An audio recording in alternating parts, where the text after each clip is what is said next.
धार्मिक आयोजन, कथा, भजन, प्रवचन देखने के लिए सब्सक्राइब करें BS media. Bell icon button दबाना ना भूलें।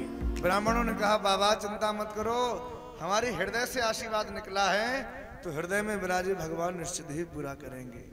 बाबा बोले, तो कोई विधि तो होगी पूरा करने की। बोले, आपको गोपाल महायज्ञ करना पड़ेगा। क्या विधि है इसकी? बोले, इसमें गैया के घी की करोड़ों करोड़ों आहुतियां दी जाएंगी, जिसके फलस्वरूप आपको सुंदर पुत्र की प्राप्ति होगी। बाबा ने कहा, ब्राह्मण देवताओं, घर में खूब धन संपत्ति है, खूब नौला गैयाएं हैं, जितना दूध है सबका घी निकालो, खूब यज्ञ, जितना यज्ञ करना है खूब मन से यज्ञ करो। अब तो ब्राह्मणों ने बढ़िया सुंदर बाबा की व्यवस्था संभाली, खूब गैयाओं का घी एकत्र किया, बढ़िया सुंदर यज्ञशाला बनाई। तो दूर दूर से ब्राह्मणों को बुलाने लगे, भैया यज्ञ में सम्मिलित होने के लिए आ जाओ। ब्राह्मणों की भीड़ लगना शुरू हो गई। महाराज, जो पढ़े लिखे ब्राह्मण थे वो तो आ ही रहे थे, और जो नहीं पढ़े लिखे थे वो भी चले आ रहे थे, जो केवल नाम के ब्राह्मण थे। तो पढ़े लिखे ब्राह्मणों ने बाबा से कहा, बाबा इनको कुछ नहीं आता, इनको मत बुलाओ यज्ञ में। नंद बाबा बोले, ब्राह्मणों, नाम से भले ब्राह्मण हैं, कैसे भी हैं, पर यज्ञ में आ गए हैं तो उनका भी सम्मान होना जरूरी है। भले ये मंत्रों का उच्चारण ना करें, पर चकाचक भोजन तो पाएंगे, प्रसादी तो पाएंगे।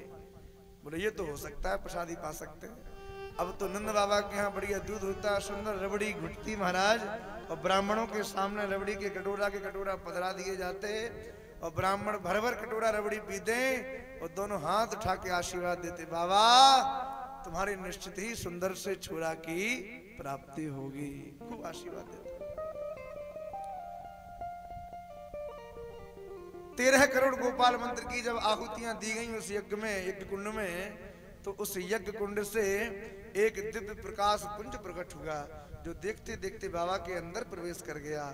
वही प्रकाश पुंज बाबा के भीतर से निकला और सीधा मां यशोदा के अंदर प्रवेश कर गया। यही भगवान की स्थिति मां यशोदा के गर्भ में हुई। कालांतर में मैया यशोदा गर्भवती हुई, और कभी कभी मैया यशोदा चोरी चोरी चुपके चुपके मिट्टी खाने लगती।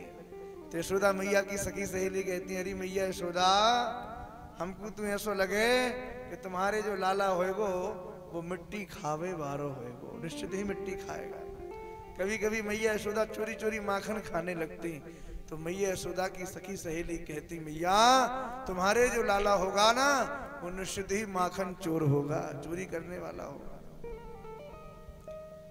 महाराज, वही दिव्य घड़ी प्रकट हुई।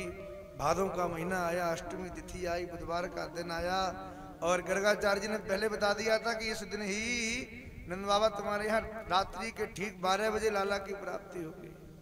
उसी रात्रि में भगवान ने वसुदेव जी के यहाँ जेल में जन्म लिया, और उसी रात्रि में भगवान ने एक रूप से एक कन्या और एक पुत्र के रूप से भगवान यशोदा जी के गर्भ से प्रकट हुए। वसुदेव जी अपने लाला को लेकर जैसे ही आए, यशोदा जी के पर्यंक पे अपने लाला को लिटाया, तो विद्युत सौदामनी था, वसुदेव जी का लाला और यशोदा का लाला दोनों एक हो गए, और जो कन्या बची उस कन्या को लेकर वसुदेव जी मथुरापुरी पहुंचे।